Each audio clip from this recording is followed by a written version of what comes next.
Good afternoon, ladies and gentlemen. Welcome to my channel. And today we are going to be doing a walk around of this, the 2016 Polo GTI, and I will take you around all of the nits and bits and nuances of this car. So let me start with the front fascia. Now this car, you look at the specs, it's a 1.8 liter EA888 engine from Volkswagen. Okay, it's the 1.8 and 2 liter family. That's the engine code for it. And this car, the total output is 189 brake horsepower and 250 Nm of torque. This car for India came with the 7-speed DSG transmission only. So I got this car back in February 2017. Now, based on my experience of owning this vehicle, it has been a joyride all along. And the original color for this car was Reflex silver, but as you can see currently it packs in the dark amethyst PPF from a local vendor who's wrap style. Shout out to them for doing a great job with the car. And I also spec'd it with the neon green race stripes which complement the color. Now based on sunlight, this car looks black on a gloomy day, or it looks royal purple on a time when the sun is right. So as you can see, this car is bone stock. I have not done anything special to the vehicle in terms of the mechanical changes, only cosmetic. And fun fact, this is the second GTI in the whole of India. The first 99 cars, I was one of the earliest people to book the car, and the first 99 cars had badges. So here you can see that this Polo GTI has got the 2/99 badge. So a total of 200 odd cars came to India, but only the first 99 had badges in these cars. So let's start with the front. Now you can see that at that point of time, if you look at the standard Polo, you had a normal straight parallel line grille, but this has the honeycomb grille which came into the Polos later. Then you have this signature GTI race stripe running through the grille and to the headlamps as well. These headlamps are made by Audi. They are full LED headlamps and they are made in Hungary. This car in fact is a CBU, so that's why you had a high price at that point of time. And this was built for Volkswagen in the Pamplona plant, Spain, so it came directly from there, right?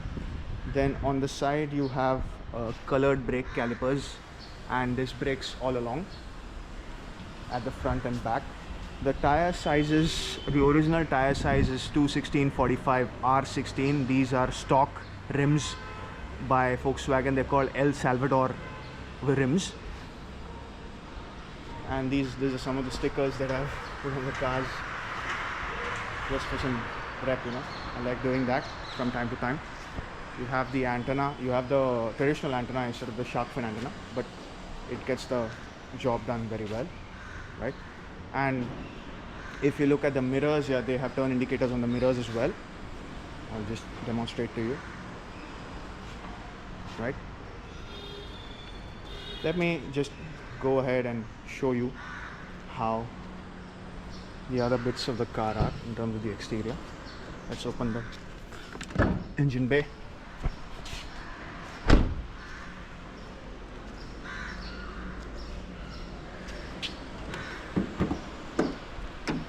This is how the engine bay looks. It's a nice unit. It packs a punch indeed.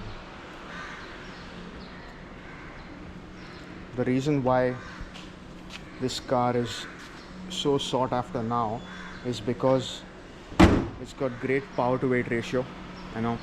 Even with a 1.8 and all of the bits put in, the car weighs only 1273 kgs with 90% of fluids, and that results in a 0 to 100 time of 6.7 seconds on paper.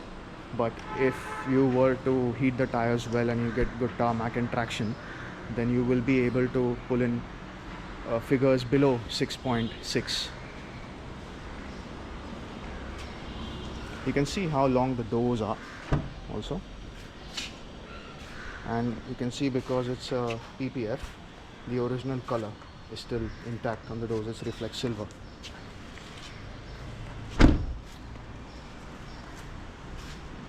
This is again a fuel tank, and it runs on normal fuel, unleaded petrol. Doesn't require premium fuel, super unleaded, although yeah, people do want to put that sometimes. This is the boot. You have a decent sized boot, close to I would say 280 to 300 liters, and you've got the spare wheel, the donut size spare wheel below the boot as well. You've got the rear defogger and the rear wiper. Now let's head to the front.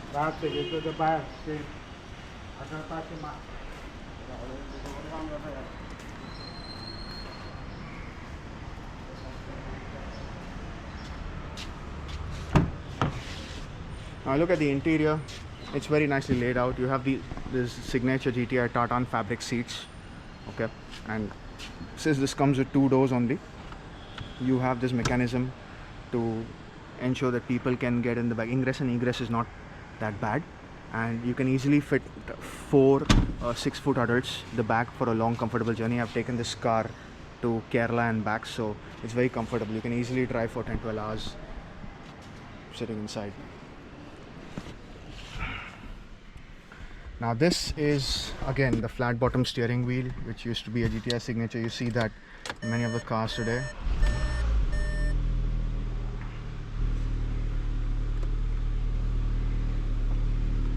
You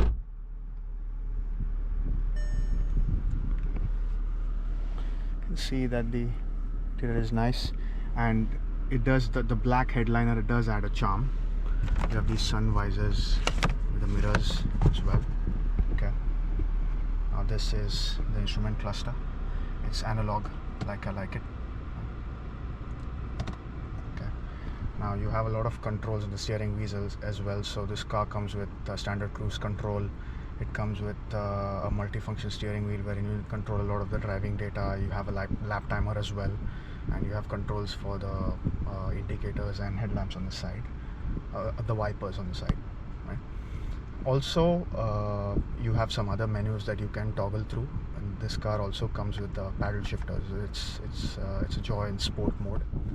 You can see this is the 7-speed TSG unit. It is a DQ 200 unit, and it's a race clutch, so it's a dry clutch. So you need it needs, I would say, after every 400-500 kilometers of driving, it would need if you can say a small break so that you don't encounter any problems when you drive it for a longer journey. This is a badge that I got. I shipped it from Bangalore. You know, it looks like a factory spec thing, but it's a metallic badge. Okay, and one more trick up the sleeve for these is the seats have storage below as well, because of which you can store things like bottles. You can fit a 1.5 liter bottle inside, if you know what I mean. Right, this comes with an MIB 2nd generation system, and you can access all of the settings in terms of radio, media, all of that. It comes with automatic climate control. Here in the European spec, you have all these buttons filled. You have ventilated seats. You have the sports suspension setting as well. But for India, they already raised the ride height by from 140 in Europe to 150 mm. Also, you had the option of 17-inch alloy wheels there, but in India you do not have that option because of our road conditions, obviously. So here you have the traction control. You have traction control on, off, and you also have a sport setting for the traction control, right? Then you have the auto start stop system, which in a signal is very useful. The engine stops and starts instantaneously. Ready forward, you have the hazards, and then you have the parking sensor here. No cameras, just the sensor, but it's good enough. It's front and back, so it's very useful in tight spaces. Now here the menu is very smooth. It's on the radio, but in the media you'll be surprised. You have everything in the media. This is the only car that I know now which has still got the CD player, the SD card, Bluetooth, aux, and USB as well as radio, so you can pretty much jam to anything that you'd like, except for cassette. You have the option of everything else. Then you have the setup system for the cars, sound. You have factory settings, you can change the language, etc. You also have the sound system, which is a pretty good sound system, right? This is another menu you can toggle through. Now here, this is a decently sized glove box, and if you want to access the CD system, you can go down here. You can see all of the systems here. Now this is again memorabilia that I got from one of the Volkswagen dealers. I had put this magnetic holder for the phone, but since I'm not using phone anymore, I thought I'll just stick it here. Right. This mirror it's a manual mirror. It's not auto dimming, but then the outside mirrors are auto dimming. So, and you have heated mirrors as well for the outside, right? You have decent amount of storage below the seats. Then you have a bottle holder. At the back now, you have a Volkswagen system, I believe with 7 or 8 speakers. This is the horn, right? And you also have you have a charging point here with lighting as well. In the night it looks great. Now I will also show you the legroom for the back. The seats are manual.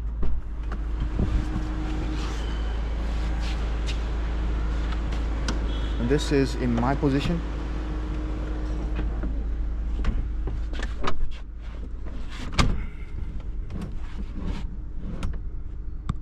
See, now based on how the front driver is sitting now, this is my position, so you need to lock it in, but it's decent amount of room here. You also have 3 headrests. Right. This is how the cabin looks.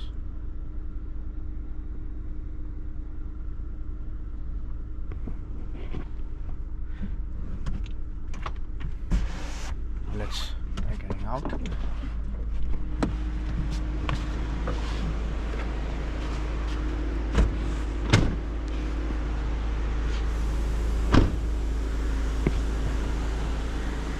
Now, one of the things is that when this car came out, people were not quick to realize how good of a product that this is because of the pricing. But these days there is a lot of demand. I myself get phones from dealers and random people on the road saying that they want to have a GTI, but since the supply is limited and the demand is high, these things are hard to come by in the second-hand market. But if you are able to grab one, great for you. This is a very enjoyable car. Now, in terms of the competition, it had the Mini Cooper S, but that car cost about 25 lakhs more than what this car cost at that time, because of which it was, the Mini always believes in individualization, because of which the base price is one thing, and then you add to all the features, etc. This car, I will tell you, the suspension set up very nicely for India. The ride's comfortable. It is firm compared to the other cars, but your long-term drives, there'll be no fatigue at the end of you having to finish the journey. Whereas in the Mini, you had the go-kart feel, but it weighed quite a bit, and the braking in the Mini was a bit sluggish compared to this car. So that's all that I have for you folks today. Let me know how you think this walk around was, and all suggestions and feedback is welcome, because this is one of the first videos that I've done. I would look to improvise on my way of approach to, say, doing walk-arounds for cars and maybe reviews later. But feel free to message and comment. Please like, share and subscribe so that you can reach a wider audience. Thank you for your time. Cheers.